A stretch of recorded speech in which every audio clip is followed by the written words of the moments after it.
Have you ever thought that we might not be the first?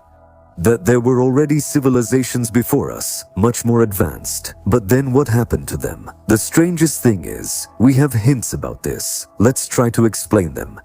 And if these guesses are correct, then humanity might have a very unpredictable future. What is the structure of our universe? At least the part of it that we can observe from Earth. We are used to thinking about space on the scale of the solar system, or at most the Milky Way. But in space, there are superstructures, next to which our galaxy is just a grain of sand compared to the Great Pyramids. Did you know that galaxies, which are unimaginably huge to us, are in a sense just peculiar building blocks? And that, like any other bricks, these galaxies form walls? How about that? Walls in space? This is no joke. And just like there's the Great Wall of China on Earth, there are also Great Walls in space. What is that? What do they look like and what are they made of? Which one is the biggest? And what confusion did it cause in the scientific world? Subtitles created by Dima Torzak. Space exploration is expensive, complicated, and most importantly, very time-consuming. Sometimes years of research lead to nothing, but there are times when years of observation and hard work yield truly incredible results. Such a sensation happened in 2013 when Hungarian scientists István Horváth and Zsolt Bagoli from the National University of Public Service in Budapest, as well as John Hakila from the College of Charleston in South Carolina, announced a discovery they made after 15 years of observing gamma-ray bursts. And this discovery was the Hercules Corona Borealis Great Wall, the largest superstructure in the universe known to date. A gigantic structure stretching about 10 billion light years in length and about 7.2 billion in width extends between the constellations of Hercules and Corona Borealis. That's why it got its resounding name. The Hercules Corona Borealis Great Wall easily pushed the Sloan Great Wall, discovered in 2003, out of first place, as the latter doesn't look very impressive, or rather, compared to the new finalist, it stretches only about 1.37 billion light years in length, and its radius is about 1.38 million light years. And as for the CFA 2 Great Wall, discovered back in 1987 and considered the largest superstructure in the universe until 2003, it completely loses its scale, being only 500 million light years long and 300 million light years wide. After all, the Hercules Corona Borealis Great Wall is almost 20 times longer. It's mind-blowing how in just 26 years our perception of what a lot really means can change so much, isn't it? But what exactly are cosmic walls? How are they formed and how can we find them from Earth? That's what they call gigantic cosmic superstructures, which consist of so-called galactic filaments and voids. What are those? Let's break it down step by step. A galactic filament is a thread-like cluster of galaxies held together by gravity, with an average length of about 163,260,000 light years. Galactic filaments lie between voids, which are regions of cosmic emptiness. It is from these filaments and voids that the great cosmic structures are woven, known as the Great Walls. If until 2013 these structures did not raise many questions, the heroine of our video today has brought up quite a few mysteries that literally shatter many established ideas about our universe and pose a real challenge to modern scientists. So what's the matter? We'll talk about that later, but for now, let's answer the question of how the Great Wall of Hercules was discovered, Hercules Corona Borealis, and how in general do Earth's astrophysicists manage to find grand structures and objects located billions of light years away from our small planet? As we mentioned above, the discovery was made thanks to many years of observations, of gamma-ray bursts. What is a gamma-ray burst? It's a colossal release of energy that occurs when a supernova collapses, turning into either a black hole or a neutron star. A gamma-ray burst is a narrow beam and can last from a millisecond to an hour, but the average duration is a few seconds. And after the main burst, there is a long-lasting afterglow in longer wavelengths, such as X-rays and others. Since only very massive stars are capable of producing gamma-ray bursts, scientists can use them to trace the presence of galaxies in distant parts of the universe. Gamma-ray bursts are quite rare and on average occur once every few 100 million years. But after 15 years of study, scientists discovered something incredible. They recorded 19 gamma-ray bursts with similar redshifts, located very close to each other. This could mean only one thing: the presence of a huge number of galaxies in this region. And we're not talking about hundreds or thousands, but a completely different scale. But if gamma-ray bursts are easy enough to understand, then what is redshift? This is one of the manifestations of the so-called Doppler effect. And it is precisely this effect that helps Earth's astrophysicists calculate the movements of the most distant cosmic objects. The Doppler effect manifests itself in the fact that when an object emitting waves approaches the observer sees a decrease in the wavelength. And when the object moves away, the wavelength increases. On the contrary, the wavelength increases. This effect is most easily illustrated with the example of sound waves, which each of us has probably encountered. When we are standing still, for example, at a bus stop, and a car with its siren on passes by, as the siren approaches, it sounds higher pitched than it actually is. And when the car moves away, the sound is lower.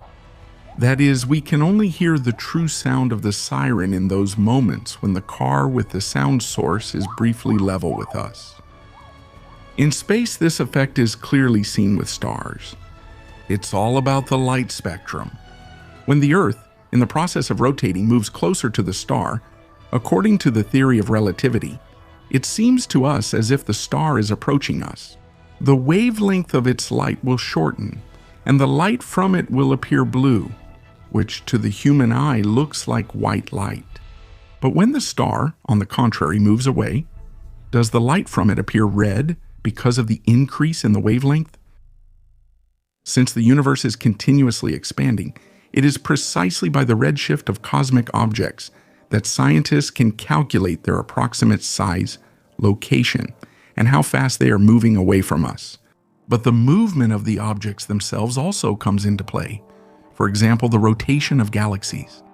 And when the redshift of many objects is almost the same, it indicates that the objects are connected to each other. That's exactly how scientists discovered the most grandiose Great Wall in the universe.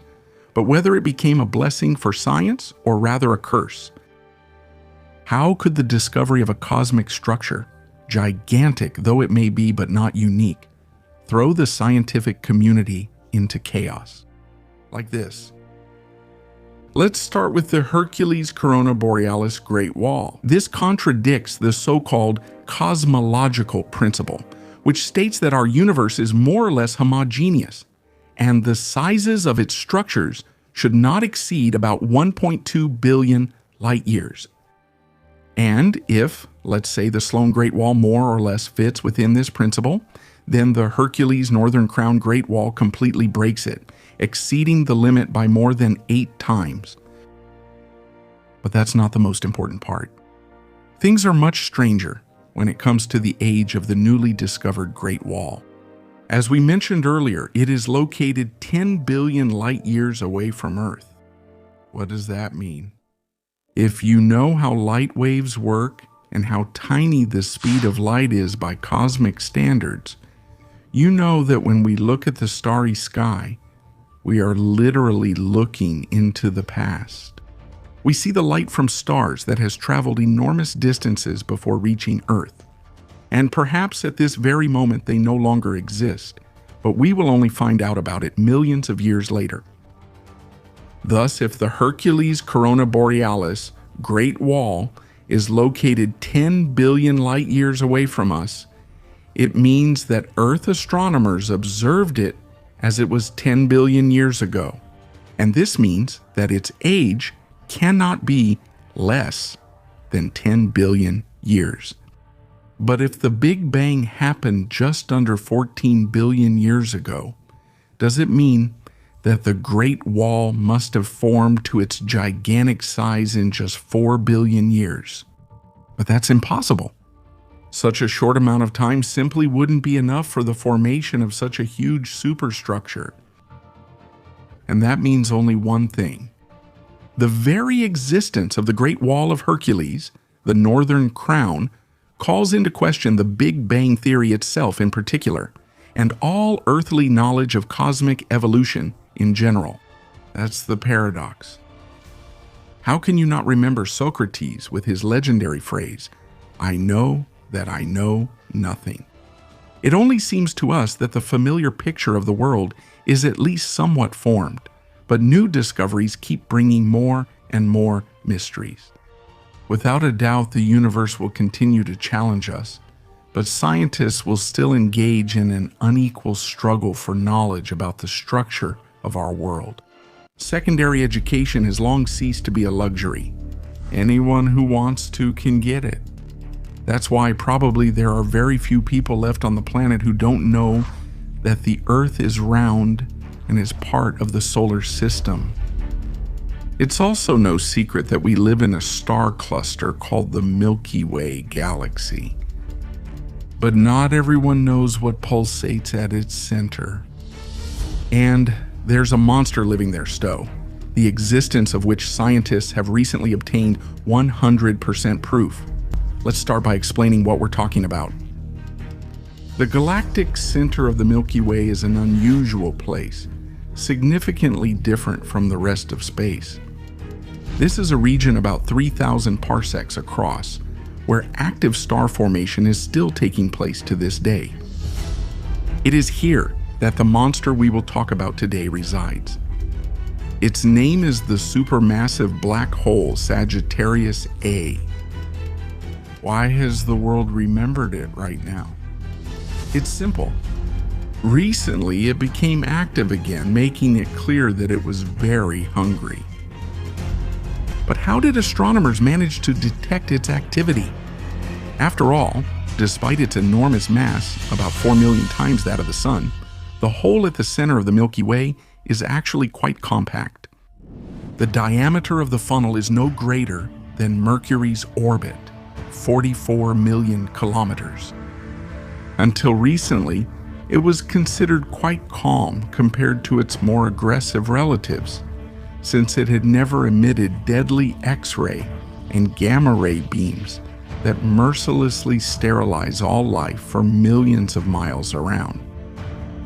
It's impossible to see a black hole directly, since even light can't escape its fiery embrace. If you cross the event horizon of such a monster, no one would give a penny for your life, and nothing will be able to help you get out.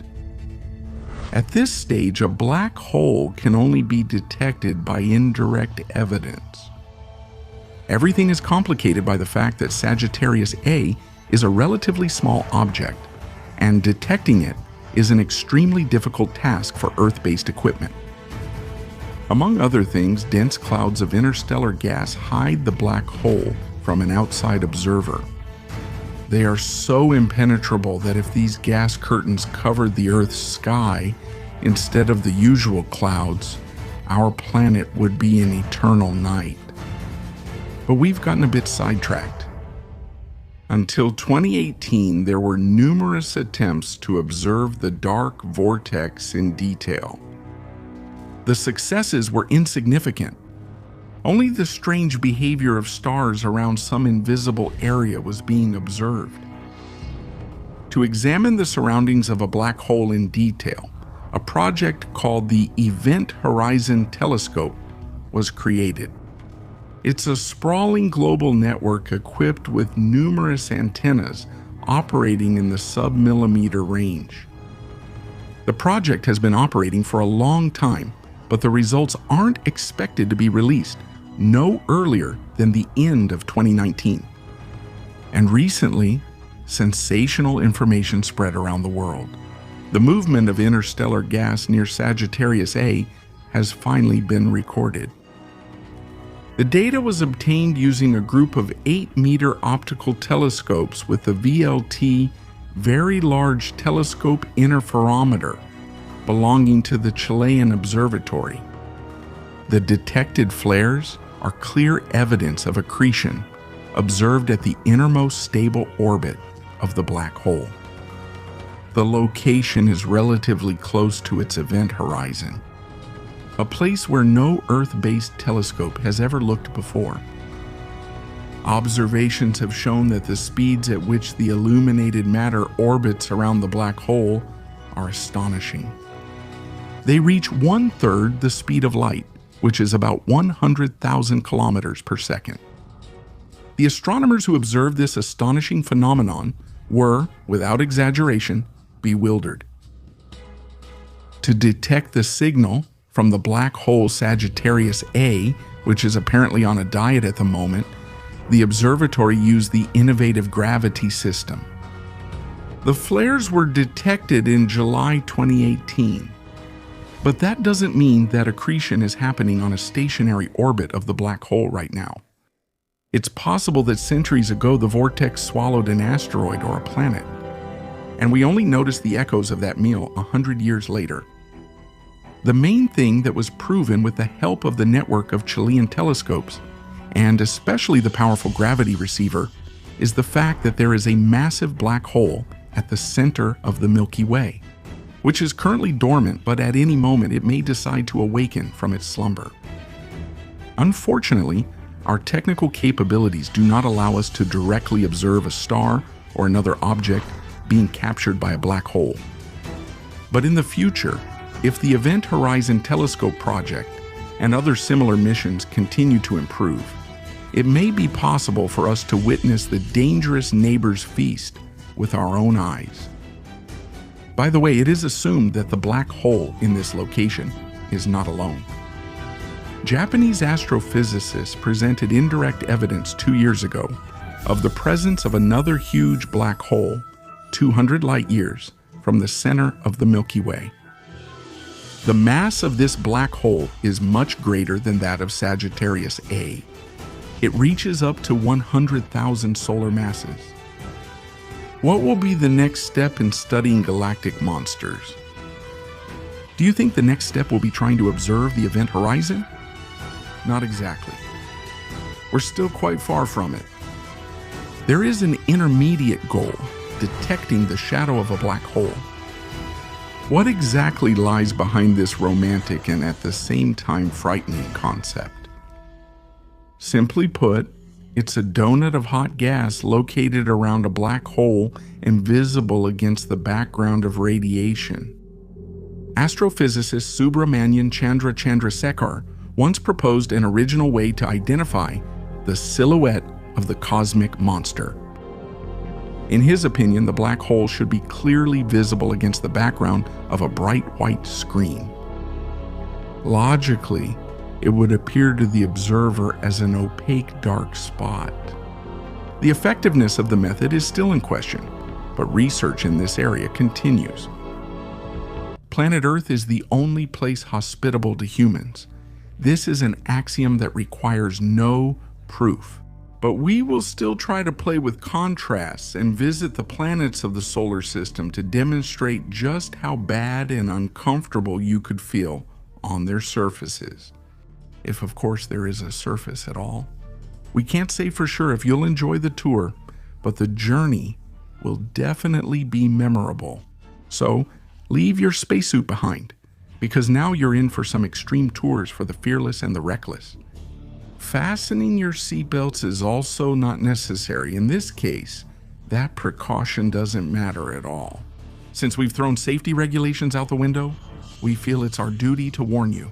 In space and on other planets without a spacesuit, a person will live an extremely painful, but fortunately, short life. So don't worry, everything will happen quickly. Let's go. Mercury. The first planet from the Sun doesn't have pleasant living conditions. What would count as cool here, if there were any locals, is brutally cold, dropping to minus 172 degrees Celsius. But after a hellish day, it would certainly bring significant relief, because on Mercury's sunlit side, temperatures reach 430 degrees.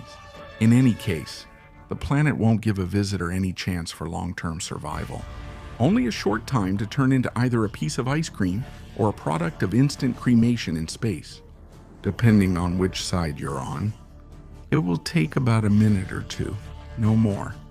By the way, besides the terrifying temperature fluctuations, there are other horsemen of the apocalypse waiting for a person here as well. The complete lack of atmosphere and deadly radiation. Venus. Have you ever wondered what hell looks like? If not, then read Dante's Divine Comedy and multiply everything by 2. That's exactly what Venus is like. A gigantic death trap where, on top of everything else, sulfuric acid rains down from the ceiling. There's no point in counting the milliseconds of your life here because your lifeless body won't even make it to the surface. The unfortunate astronaut would be crushed by monstrous pressure, the kind you'd only find kilometers below the surface of Earth's oceans. Any organic remains that do reach the Venusian mountains and valleys will be burned by an acid shower and melted by the incredible temperature reaching 500 degrees Celsius. Conclusion: human life on Venus wouldn't last longer than a second. Earth. The average human lifespan on Earth is 80 years. But you should avoid excessive alcohol and nicotine as well as unhealthy food. McDonald's is bad. And don't cross the street on a red light. You can wear a spacesuit freely, but not for long. People around will try to isolate the strange person from society. Is he a drug addict or something? But a rosy view of Earth's hospitality is extremely subjective, because what is good for us could be deadly for a Martian. Remember the War of the Worlds. Mars. The red planet is the most friendly object in the solar system, where the first human colony will soon grow. In any case, the plans have already been developed and are gradually being put into action. The main driving force is the progressive and incredibly smart Elon Musk. But even he couldn't last more than 3 minutes on Mars without a spacesuit. Whether terraforming the object will happen is unknown, but at the moment it isn't very hospitable to Earthlings. The carbon dioxide that makes up most of the red planet would kill a person in record time. And if you add the unfavorable radiation background to that, the lifespan of an unprotected person on Mars would be no more than 2 or 3 minutes. Why? Judge for yourself. If you didn't have time to fill your lungs with air, the length of time you remain conscious will vary depending on the subject's level of training. Professional swimmers, for example, can hold their breath for a long time, but asphyxia and fainting will inevitably occur. Then total hypoxia will finish what was started. After a couple of minutes, irreversible necrosis of brain cells will occur. But this approximate time frame can be shortened if barotrauma, meaning lung tissue damage, occurs. Let's disappoint the fans of gore right away. Death on Mars doesn't look as terrible as in the movie Total Recall. It will be more like falling asleep and never waking up. Although we haven't yet mentioned the instant boiling of an astronaut's blood in conditions of critically low pressure. In short, colonists shouldn't remove their spacesuits on Mars. Jupiter is a huge gas giant, the most impressive object in the solar system. It doesn't have a surface in the classical sense of the word. Jupiter is a kingdom of hurricanes, among which the Great Red Spot looks especially epic. It will take about a second after plunging into the planet's turbulent atmosphere before a person is poisoned by ammonia fumes and simultaneously torn apart by the storms raging to you here. But even sooner, you would be killed by the radiation that surrounds the giant with a multi-kilometer thick layer. Saturn, the 6th planet from the Sun, is also not particularly hospitable, although it is pleasing to the eye. Saturn's rings look beautiful from afar, but up close, The planet has brutally cold conditions where, without a spacesuit and even with one, your chances of survival are zero.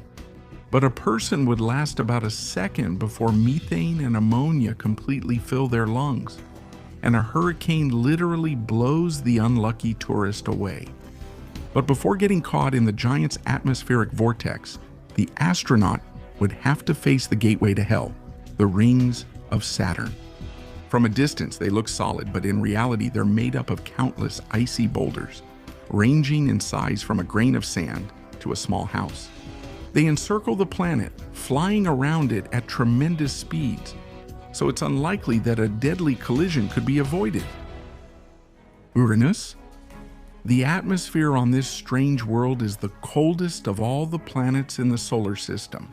It is minus 224 degrees Celsius and close to absolute zero. Therefore, a person without a spacesuit would survive on Uranus for no more than a second before being completely frozen. And what the astronaut turns into will float in Uranus's atmosphere, pushed by winds blowing at speeds of 900 kilometers per hour.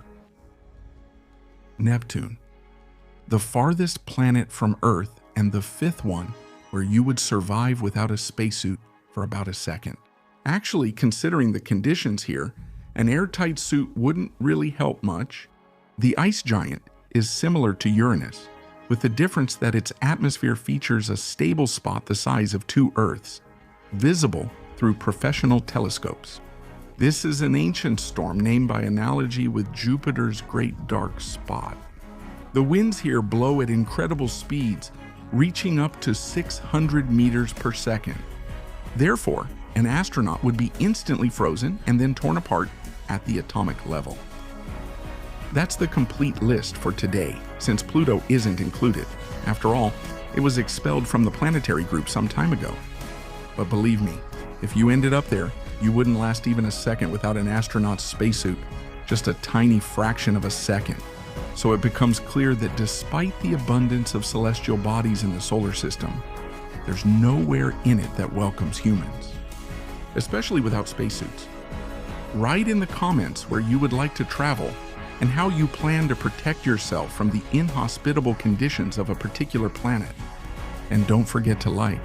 It's the surest way to help the channel grow, increase its popularity, and bring more diverse content. We're waiting for your approval. We reward you with interesting videos.